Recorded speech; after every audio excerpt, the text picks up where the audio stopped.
Mga kalapatids, what's up sa inyo? Napakainit na araw ngayon. Sumabay pa yung walang kuryente. Grabe. Pa-video tayo mga kalapatids. Share ko lang. Kukwento ko lang mga kalapatids yung nangyari, yung mga ginawa natin sa mga ibon natin. Dahil na-start na ng sprint race. Magandang balita. Unang karga natin sa club. Unang pulling natin nakapasok agad tayo sa top 10. Pulling winner. Si Genesis mga kalapatid. Si Genesis nga sa mga hindi nakakaalam, yun nga yung anak ni Lady Bass mismo. Sheesh! So yun nga, nanalo. Meron tayong pambaliktaya at meron pa tayong pang pooling sa dalawang ibon natin. So hindi na tayo gagastos, meron na, puhunan. Okay na yan. Tapos nung pagkapanalo ni Genesis, kinarga ulit namin sila. Idosilop TV at ano nga sila, training na naman, nauna na sila sa club at buti meron kaming samahan dito na meron isang puncher na magkukolekta ng mga ibon. Siya yung magdadala dun sa location na paghagisan ng kalapate ng club at nagbabayad lang kami. So shout out kay Dosilop TV, napakatyagang puncher, makapag-toss lang. So hindi naging maganda yung lipad ni Genesis, late na naman siya. Pero yung Splash Junior mga kalapatids, ang aga na naman umuwi. Estimate yun, nasa 1 na naman yung speed. Grabe, pag training ang bibilis, pero pag sa club wala na. Tapos mga kalapatids, kinarga ulit natin sila sa isang tropa naman. Nag-toss siya dun mismo sa pagtotosan ng club bukas. So Sabado ngayon mga kalapatids. So shout out kay Boss Mark Domingo. Doon tayo nagpasabay ng ibon. Siya rin nagpapatraining, nagpapa-self-toss din siya. 10 pesos per bird dito lang sa area namin, Talavera. So naging maganda yung lipad ulit ng dalawang mag-ama, yung Blue Bar at saka si Splash Junior. Grabe, ang aga na naman. Tapos si Genesis at saka yung anak ni Genesis mga kalapatids, na late siguro ng 10 minutes. Kala ko hindi makakauwi yan.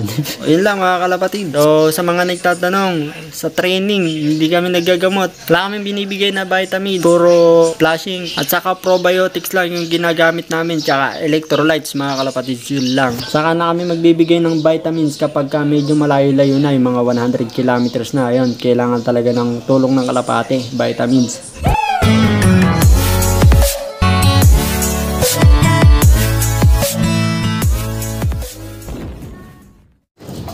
So ito mga kalapatids, day 4 natin ng pagbibigay ng immune booster. Sa 2 litro ng takip yung lalagay ko.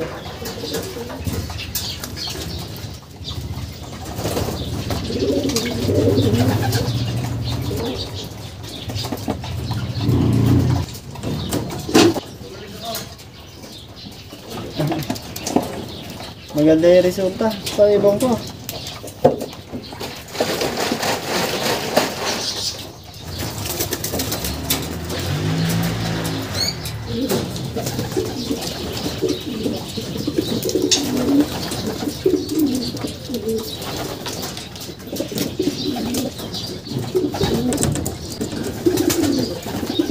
Itong ginagawa ko na ito mga kalapatid, sinishare ko lang sa inyo. Dahil marami nga nagtatanong kung ano yung ginagawa ko. So mahalaga nga sa akin yung pagpa-flashing, pagre-reset ng mga ibon. Yeah. Itong immune booster kasi, kaya ako sinasabi sa inyo, itong immune booster kasi nandun na lahat oregano, bawang, luya at iba pang mga ingredients. Hindi ka na maghahanap, maghahagilap at maglalaga-laga araw-araw. Andun na mga kalapatids, gagamitin mo na lang. Lalong-lalo na yung mga walang tanim na mga halamang gamot. Lalo-lalo na sa mga city. Mahirap na magtanim-tanim dyan, di ba? Immune booster ang kailangan na kailangan nyo. Pero marami din naman mga gamot na mga antibiotic na mga herbal, natural. Pero ako, ang gusto ko kasi nakita ko na sa immune booster, andun na lahat Kayo bahala kung ano gusto nyo, basta ang mahalaga makapag-flashing kayo ng maganda. Yung kasi ang pinakamahalaga sa karera, yung pag-flashing. Paglinis ng katawan ng ibon pagkatapos ng mahabang liparan. Para makarecover ng maganda yung mga alaga natin.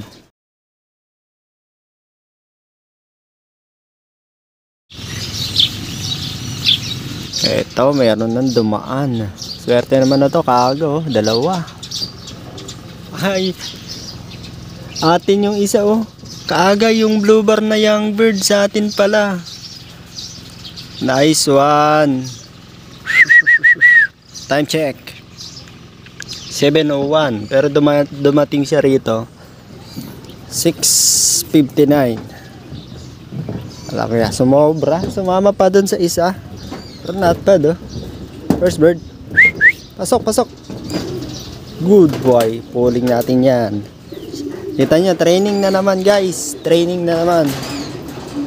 Tawa na naman siya. Kalilipad. Kailangan masanay kapag dumating. Papasok ha. Good job boy. 30 kilometers. Nice. Dalawa pa. Inom. Laylay yung pakpak oh. Maganda yung speed niya. Sa 1,000 mahigit. Or 1,1.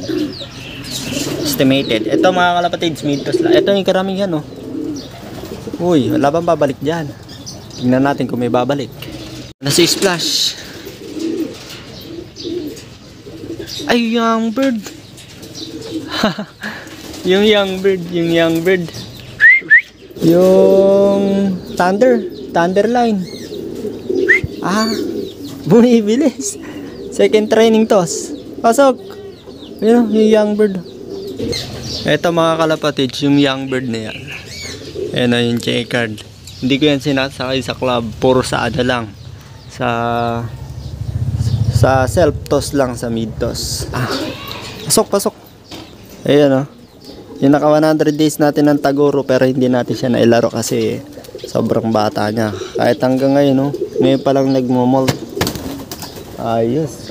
Splash na lang ang wala. Aga oh. Yung blue bar, nagbe-breakaway talaga yung blue bar. Yes. Dito kasi sa amin mga kalapatids, uso kasi dito, meron isang fancier na nagtotos.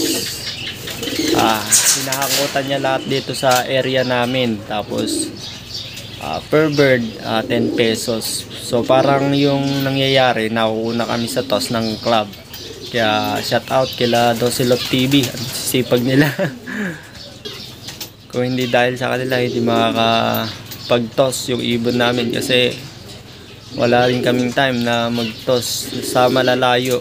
Buti na lang andyan sila. Si Splash, latecomers. Hala, matanda ka na oh. 7:14, time check 7:14. Good boy. Pasok.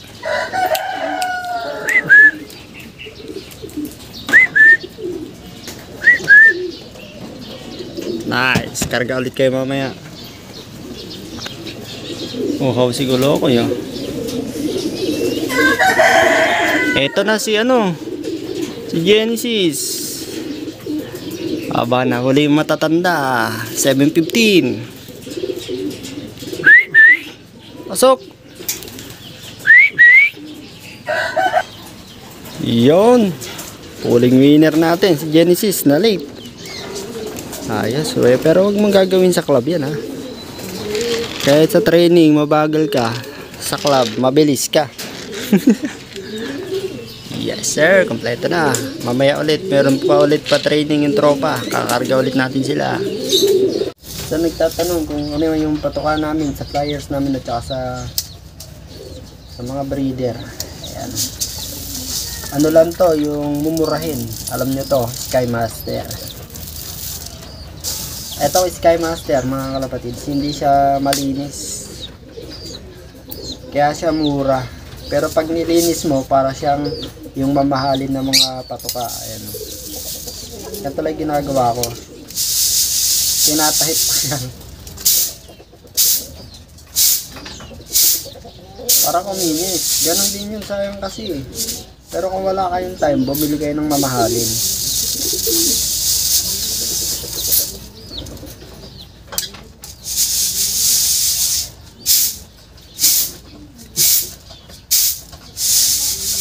lang. Sky Master Breeder lang gamit ko, pati sa pliers, pati sa derby. Ito lang, hindi na ako nagpapalit. Isa pang ginagawa ko bago ko ipakain sa kanila to, hinuhugasan ko, tsaka ako pinapatuyo para malinis na malinis. Minsan kasi pagka marumi yung patuka mo, doon nakukuha yung mga sakit-sakit, lalo yung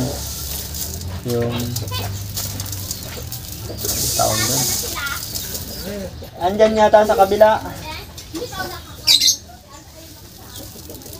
Lalo na yung cancer pag sa maruming patuka.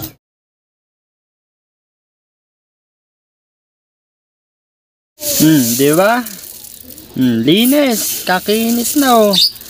Kanina puro alikabok yan, tapos marami siyang mga dahon-dahon. Mga siit-siit. O ngayon ano yung pinagkaiba dun sa mamahalin na na patuka? Ayan kinis. Yes sir. Sa panahon ngayon mga kalapatid, sobrang init. Ayan, bali 2 beses nga tayo nagpapaligo ng mga kalapatid natin. Kung sino yung gusto maligo, maliligo. Yes sir. Morning mga kalapatids. Ito, check natin yung droppings ng mga ibon natin. Grabe oh. 5th day na paggamit natin ng immune booster. Ganda ng droppings oh. Grabe. Yes sir. Ganda ng droppings. Ito ba ito?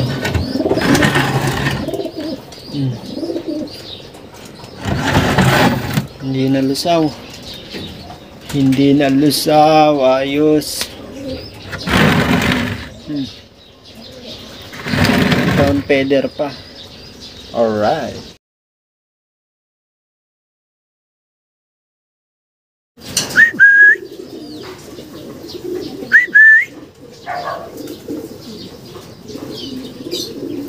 Nice. Anak ni Genesis. Alright, ayan oh, gapan na oh. Second toss, gapan.